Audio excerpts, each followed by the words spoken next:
주 안에서 사랑하는 여러분, 믿음이란 무엇일까요? 여러분들은 이 믿음에 대하여서 어떻게 정의를 하고 있습니까? 한 알의 밀알이 땅에 떨어져서 죽음으로 많은 열매를 맺습니다. 진리의 열매를 위하여서 스스로 죽어가는 것. 왜? 나의 무익함이 아니라 하나님의 영광을 이제는 내가 깨달아 알고 그것을 믿기 때문입니다. 믿음이라는 것은 보이지 않습니다.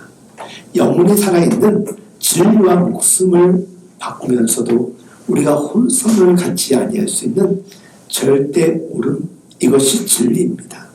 이 진리를 믿는 사람들이 믿음의 사람들, 크리스찬이라고 이야기를 하죠. 예수님께서는 이와 같은 말씀을 하셨습니다. 돈, 명예, 권력의 궁전을 지으라는 사단의 유혹을 광야의 그 낭떠러지에서 이런 지하에 물리치셨습니다. 그러면서 그 많은 유혹 앞에서 단호히 말씀하셨습니다. 사탄아, 물러가라, 떠나가라라고 이야기를 하셨지요. 우리가 지으려고 하는 세상의 궁은 어떤 것입니까? 욕망의 궁전 아니겠습니까? 돈과 명예, 권력, 그것으로 지으려고 하는 세상의 궁전이 우리 마음에 얼마나 가득합니까? 그런 것들로 인하여서는 하나님의 진리에 이어지는 삶을 누릴 수가 없습니다. 자기 욕망의 궁을 스스로 허물어뜨릴 수 있어야 하나님과의 다리가 이어지는 것이고 참 생명으로 연결되어지는 것입니다. 모든 것을 유지하고 얻고자 한다면 그 가운데서 우리는 분명 풍요를 누릴 수는 있지만 도리어 우리에게 해가 되는 것들로 인하여서 삶이 아파되어질 수도 있다는 것입니다. 우리 안에 욕망의 궁이 있다면 그것은 어떤 것일까요? 여러분들 스스로에게 한번 물어보시기 바랍니다. 여러분들 가운데서 시간을 잘 활용하고 계신 분들이 있지만 그렇지 못한 분들이 있을 것입니다. 내 삶에 불필요한 시간, 불필요한 에너지를 소비하고 있다면 그것만이라도 제거할 수 있다면 우리의 삶은 더 나은 자리로 충분히 나아갈 수 있는 것입니다. 그것을 말씀은 욕망의 궁전이라고 이야기합니다. 올해는 사순절이 시작되면 코로나 상황이긴 하나 제한적 입장이 가능하다고 하여서 여러분들과 함께 주일날 조금 여러분들이 서둘러서 9시에 이동하면 작년에 그렇게도 가고자 하였던 철로역점 그곳을 1시간 정도 돌고 점심 식사를 하고 돌아오면 대략 1시에서 2시가 되지 않을까 생각됩니다.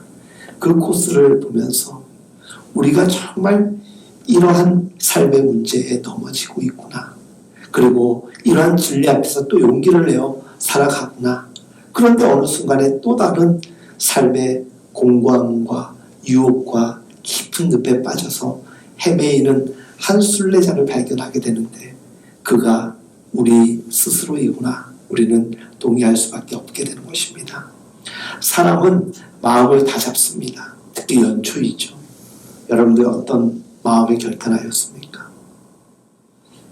저는 올해 6월 달에 건강검진을 다시 해야 됩니다. 제 안에 있는 혹이 0.1mm 정도가 더 크게 되면 제거를 해야 된다고 하고 또 간에 지방이 많이 보여서 지금 조금씩 준비하지 않으면 나중에 나이 들어서 더 힘들 수 있다는 의사 선생님의 말씀을 듣고 6월 달에 잘 조절하여서 검사 받겠다고 말씀을 드렸습니다. 그래서 병원에서 오고 저는 야식을 단호하게 끊겠다고 결단을 하였지만 그게 결코 쉽지가 않은 상황입니다. 먹는 것 하나조차도 그렇게 분별하지 못하고 조절하지 못하는 우리의 삶 아닙니까? 여러분들은 불필요하고 여러분들에게 해악한 것들을 분명히 결단하였을 것입니다. 얼마나 실천하고 있습니까? 다윗은 하나님을 믿고 하나님의 사람으로 결단하였을 때 그는 뒤도 돌아보지 않고 하나님의 편에 서서 살았던 사람입니다.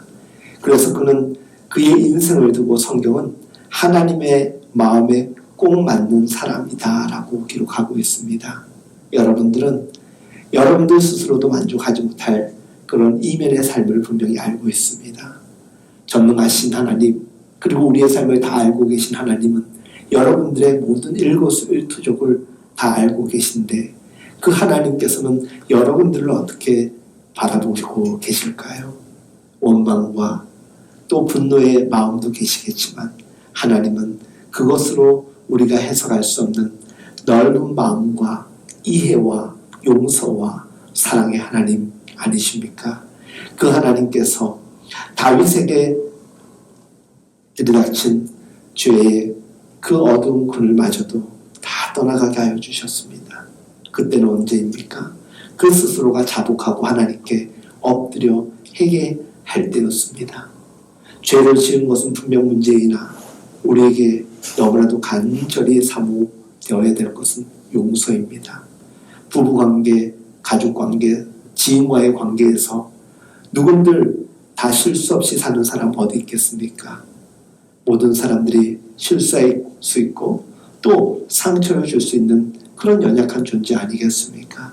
중요한 것은 그것을 인정하고 고집부리지 아니하고 용서를 구하며 화해를 이뤄갈 수 있는 사람이 진정 이 땅에서 평화 사람, 화평의 사람 아니겠습니까? 다윗은 그 일생을 두고 하나님 마음에 합한 사람이 되고자 노력하였습니다. 오늘 말씀의 제목은 겉사람은 후패하나 속은 날로 새롭도다 라는 제목입니다. 여러분들은 겉장식을 위하여서 많이 투자할 때가 있습니다. 여러분들은 오늘 주일을 위하여서 어떤 준비를 하셨습니까? 오늘도 이 거룩한 예배를 위하여서 우리의 몸과 마음을 하나님께 어떻게 준비하는 시간을 가졌습니까? 여러분들은 여러분들의 생애 부요와 풍요를 위하여서 영적인 면에 얼만큼 여러분들의 노력을 기하고 계십니까? 우리가 더 좋은 집과 더 안락된 이 땅에서의 물질적 유익을 위한 삶을 위해서는 정말 수고하고 애쓰고 노력하지 않습니까? 그에 반해서 영원한 구원에 대한 소망이 있는 우리들임에도 불구하고 그 하나님께 감사를 드리며 그 은혜 앞에서 순전하게 반응하고자 우리는 얼만큼 노력하고 있는가 생각해 보아야 됩니다. 인생은 무엇일까? 라는 질문 앞에 여러분들 음보 옥하는 목사님 이미 10여 년 전에 하나님의 부름을 받아 이 땅에 살고 있지는 않지만 그가 그 수많은 성도들 앞에서 그 강남의 중심에 있는 그 큰 교회 중심에서 늘 호되게 성도들에게 다그쳤던 메시지가 무엇입니까? 성도들이여 제발 생각 좀 하고 사십시오.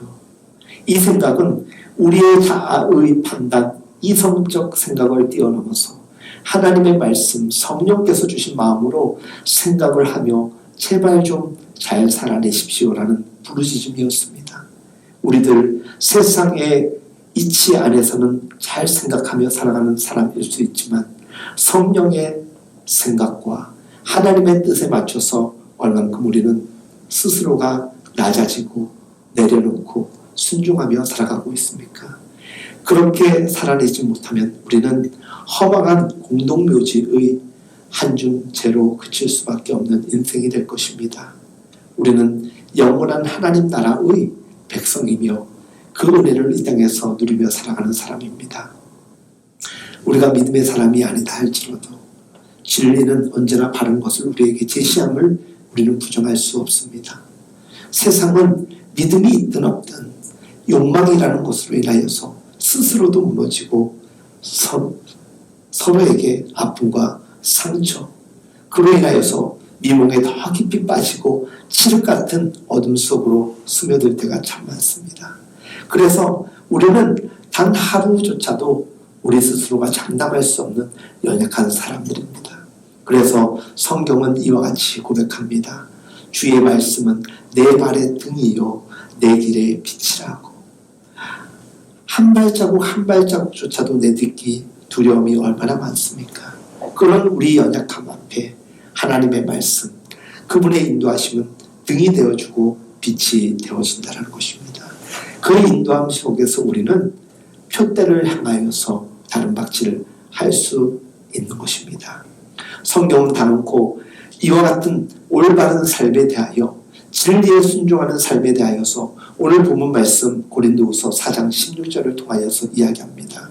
그러므로 우리가 낙심하지 아니하노니 겉사람은 후패하나 우리의 속은 날로 새롭도다. 여러분, 교회를 다녀서 좋은 것은요, 우리가 하나님의 사랑과 그 사랑이 주는 풍요와 부유를 누리는 것입니다. 그러나 우리의 욕심대로 그것이 세상적 가치의 풍요와 부유라면 더 바랄 것이 없겠지만, 믿음이라는 것은 그 이상의 가치를 우리에게 이야기하는 것입니다. 진리가 너희를 자유케 하리라. 영원한 생명. 이것은 어찌 보면은 세상의 그 풍요와 부여의 기준과는 전혀 맞지가 않습니다. 그런 세상 속에서 우리가 진리를 붙잡고 살아간다는 것은 고독한 외로움과의 싸움일 수도 있습니다. 사랑하는 여러분, 성경에 보면 나오미와 룻이라는 여인이 나타나게 됩니다. 이들은 너무나도 절망 가운데 살았던 사람들입니다. 모든 사람들이 정죄하였던 부정한 사람들의 한 대표적 모델이었습니다. 그러나 그들 안에 하나님의 사랑과 구원의 성취가 고백되는 그 순간 그들은 자유할 수 있었습니다. 우리가 많은 사람들과 연결되어 있어서 그들이 주는 유익과 감사와 행복이 있지만 사실 스스로가 자발적 행복을 고백할 수 있는 여건과 내적인 힘이 없으면 그 어떤 사람들도 어느 순간에는 내게는 불평이요 감당하지 못하는 상대가 될 수밖에 없습니다. 우리의 속사람이 강건해져야 되는데 그렇다면 어떻게 해야 될까요? 저는 요즘에 집에 있거나 교회에 있거나 때로는 또 알바를 할 때마다 영상을 보면서 또 청취를 하면서 일을 할 때가 많습니다. 요즘에 제게 있어서 재미있는 프로그램 하나가 생겼습니다. T방송사에서 중계하는 유로 시작되는 퀴즈 프로그램입니다. 저는 그 프로그램이 단순히 퀴즈 풀면은 100만원, 200만원 상금 주는 그런 프로그램으로 알고 있었습니다. 그렇게 모든 국민이 좋아하는 연예인 유모 씨를 바라보면서도 저는 그의 프로그램을 즐겨봤던 사람인데 이 뭐라고 하는 이 프로그램은 본 적 없습니다. 관심 있게 본 적 없습니다. 그런데 일을 하면서 그냥 귀로 듣는 중에 인간 세상 살아가는 삶의 모든 면이 고스란히 이 방송에 잘 드러나고 있구나. 방송의 의도는 퀴즈 잘 풀어서 100만 원 받는 것이 아니라 그들의 삶을 이야기시키는구나. 어제 보았던 한 부부가 그 유모 씨와 조모 씨의 사회 가운데서 중간에 앉아서 지난 10년의 이야기를 하는 거예요. 그들은 사실은 굉장히 힘겨운 가운데서 연애 생활을 이어가고 있고, 그리고 특별히 남편이 안정된 직장 생활이 아니라 프리랜서로 모델이나 배우 활동을 하는 분이었습니다. 마땅히 들어오는 수입이나 여러 가지 면에 있어서는 참으로 안정되지 못한 환경이었습니다. 그런 그를 믿어주는 여자친구는 늘 큰 동료가 되어준다는 것이에요. 제가 그분들이 교회를 다니고 있는지 하나님을 믿고 있는지는 모르지만 나름 TV 프로그램을 보면서도 기도하였습니다. 하나님, 저들이 하나님을 영접한 사람이었으면 좋겠고 그렇지 못하다면 그랬으면 좋겠는데 그 이유는 이 불안정한 삶을 살아가는 저들에게 하나님이 주신 은혜와 평강이 함께한다라면 물질적 가치와 누림에 대하여 만족하지 아니하고 서로에게 그 마음의 든든함으로 의지할 수 있는 벽이 되어줄 수 있지 않겠습니까? 믿음의 사람이란 어떤 사람입니까? 하나님이라는 거대한 바위가 우리 등 뒤에서 받쳐주고 있는 것입니다. 우리 발 밑에서 받쳐주고 있는 것입니다. 그래서 반석되어 주시는 주님이라고 우리는 찬양하는 것 아니겠습니까? 오늘 등탕으로 가득합니다. 도처에서 우리에게 있는 것마저도 빼앗으려고 하는 수많은 약탈자들이 가득한 이 땅이라고 이야기하여도 과언은 아닌 시대입니다. 모두가 서로를 위한다 하면서도 서로를 짓밟고 올라가려고 하는 이 구조 속에서 우리는 그 어떤 소망도 제대로 누릴 수가 없습니다. 그래서 우리는 이야기합니다. 차라리 우리도 적당히 타협하면서 우리의 유익을 취하자라고 이야기를 합니다. 하지만 예수님께서는 당신의 삶을 통하여서, 그리고 오늘 우리 시대의 성령께서는 말씀을 통하여, 지혜를 통하여서 그런 삶의 형식을 띠지 말라고 우리에게 권면하는 것이죠. 예수를 믿으십니까?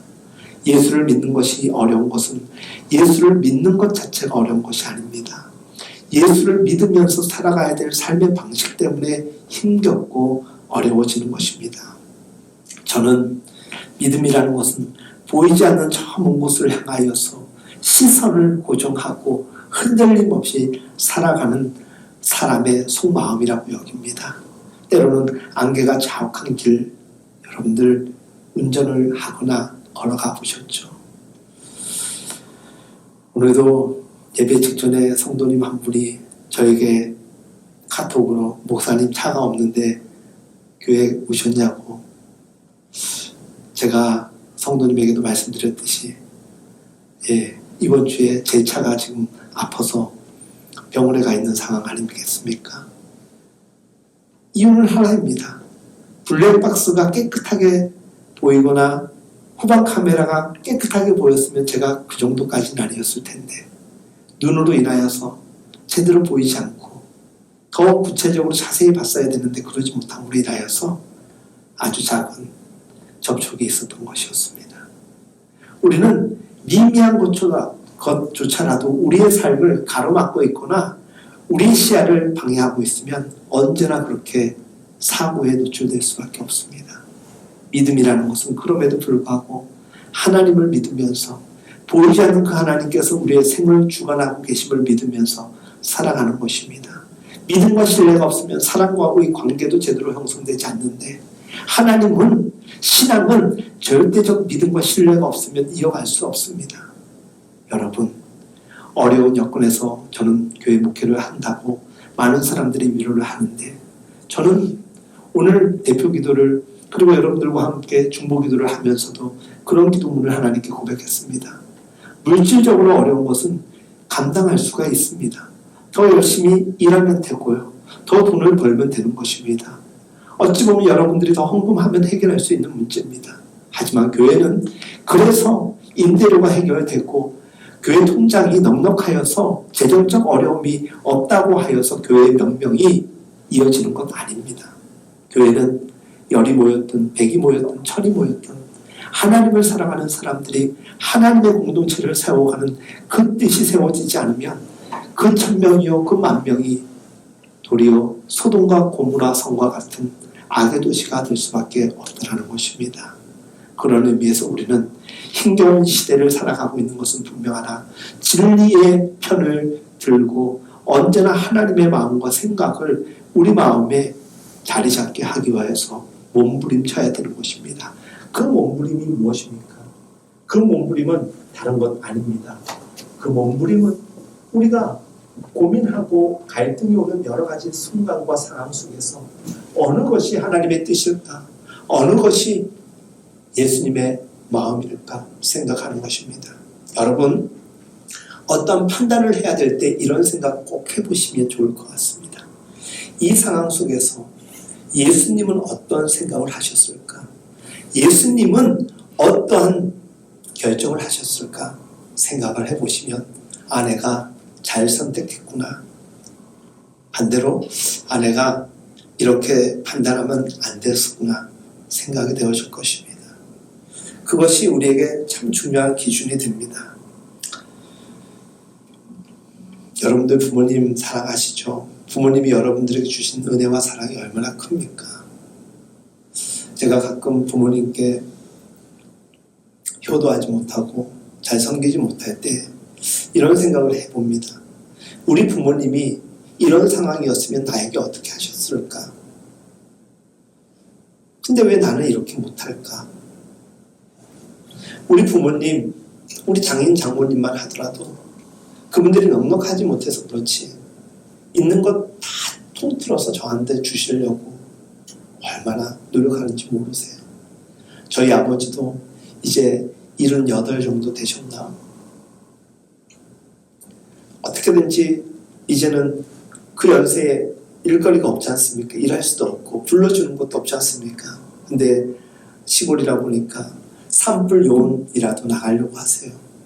그러면서 언제 웃으면서 이야기하셨어요.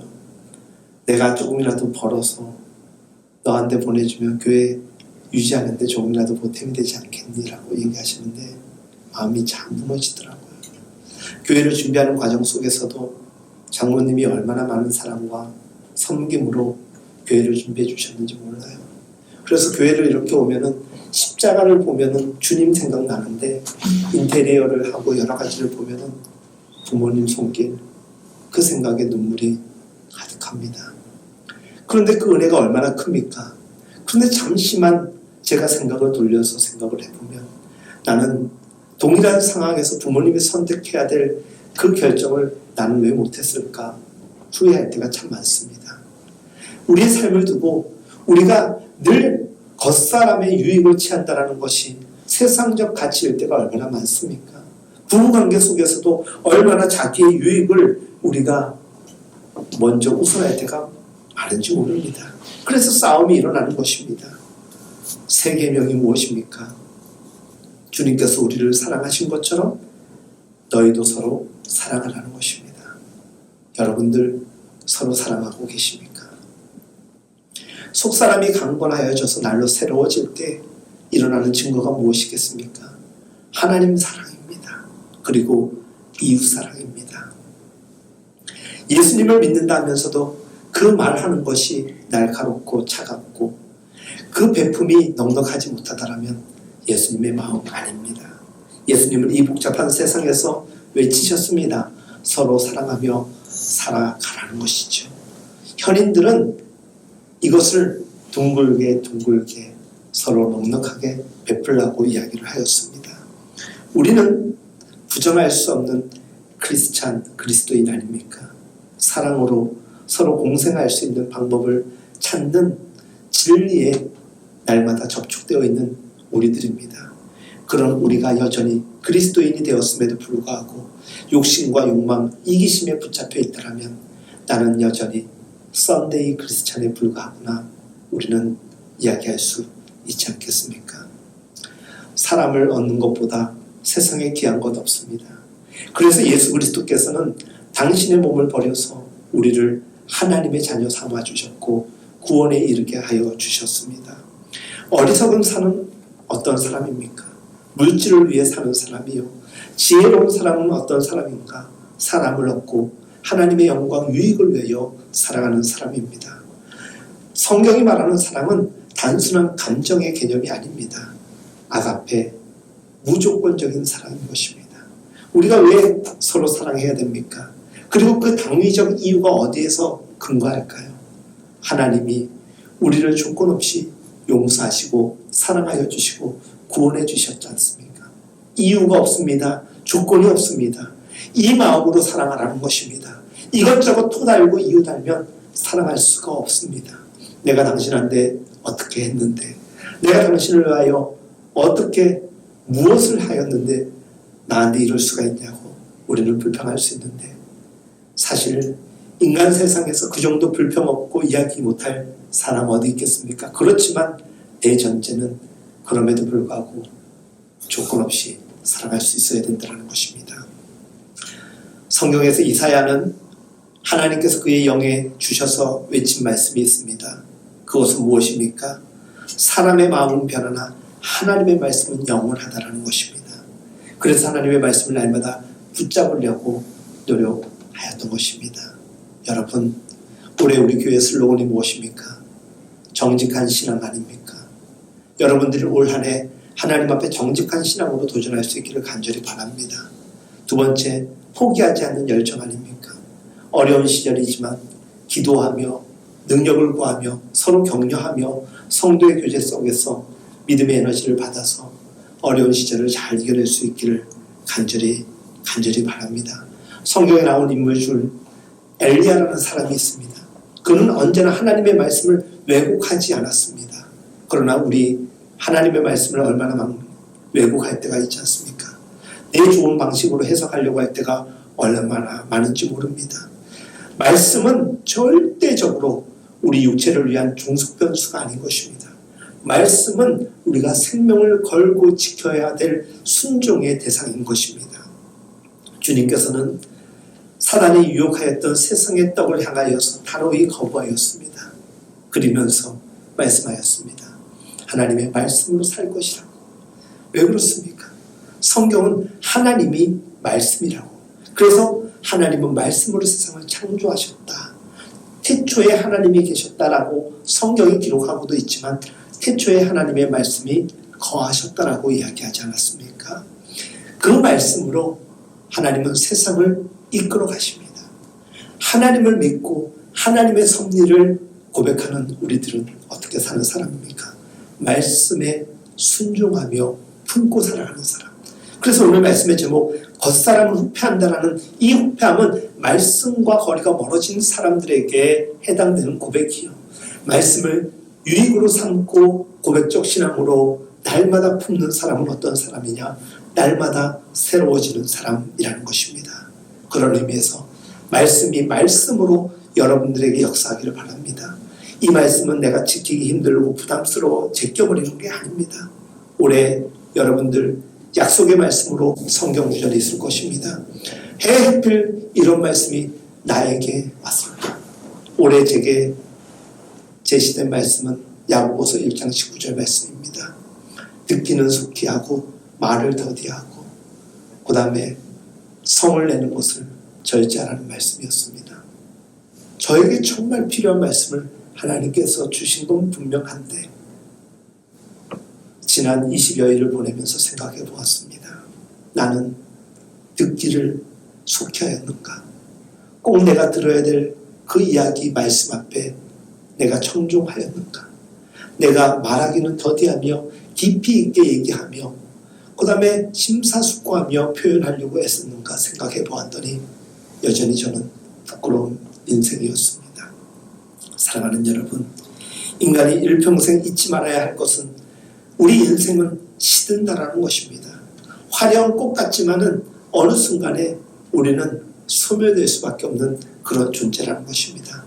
한없이 육체적 욕망을 품었다 할지라도 어느 순간에는 모든 것이 우리의 손에서 떠나가게 될 것입니다.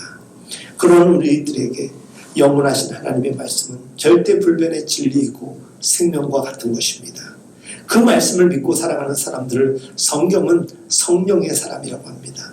성령께서 우리 마음에 말씀으로 인도하시는 그 초대에 응할 때 우리는 예배에 이 시간에 나올 수 있는 것이고 그리고 매일마다 말씀을 또한 들을 수 있는 것입니다. 성령 충만함은 다른 것이 아닙니다. 하나님의 생각으로 우리를 채워가는 것이죠. 정말 크리스찬다워지는 것은 무엇입니까? 말씀의 사람이 되는 것입니다. 그리고 그 말씀으로 우리의 마음을 우리의 삶을 농사짓는 것입니다. 갈아엎어야 될 것은 갈아엎고 그리고 버려야 될 것은 버리고 결단해야 될 건 결단하고 그런 영적인 노력 없이는 우리는 겉사람의 후패함을 벗어날 수가 없습니다. 여러분들 교회 생활 가운데 특별히 말씀을 듣는 예배 시간에 가장 어려운 것 중에 하나가 무엇입니까? 꼭 이 말씀이 내가 원하는 방향으로 갔으면 좋겠는데 이 부분에서 나를 막아서는 말씀이나 메시지가 선포되어질 때 길을 닫는 경우가 참 많습니다.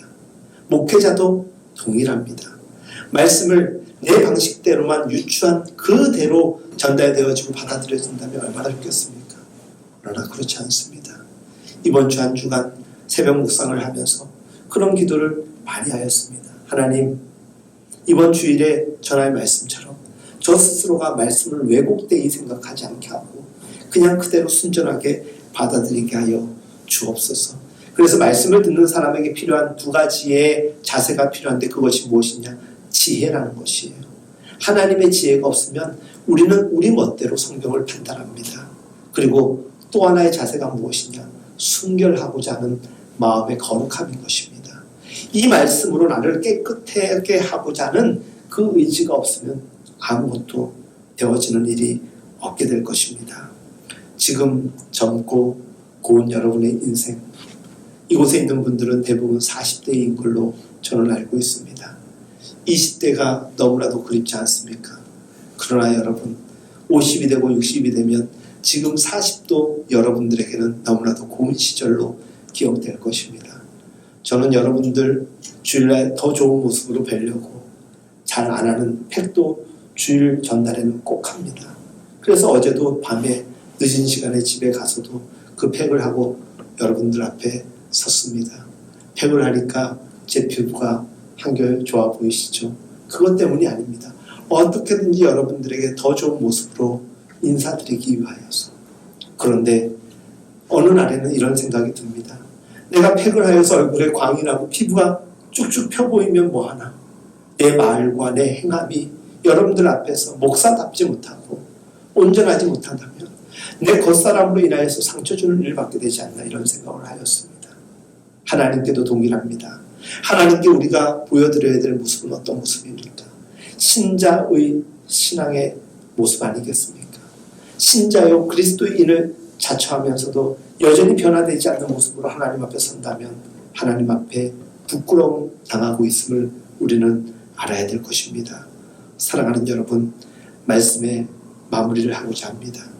욕망이 끊임없이 도사리고 있는 이 땅에서 우리는 영적인 사람으로 날마다 깨어날 수 있어야 되는 것입니다. 믿음의 사람은 하나님의 말씀으로 살아가는 것입니다. 혹여나 지난 수년 동안 교회를 다니며 하나님을 믿노라 하면서 스스로 변화되지 않음에 대한 마음의 아픔이 있는 분들이라면 차라리 하나님이 귀하게 여길 것입니다. 하지만 영적인 병에 걸려있고 성장하지 못하고 있는 영적 상태에 있음에도 불구하고 그 문제를 두고 씨름하지 않는다면 우리는 여전히 교회를 다니기 전과 동일한 겉사람의 후패함 속에서 우리는 전전긍긍하게 될 것입니다. 앞으로 지금도 여러분들 보기에 참 좋은 모습이지만 앞으로 더욱더 우리의 속사람이 강건해지고 날마다 새로워지기를 예수님의 이름으로 축복을 드립니다.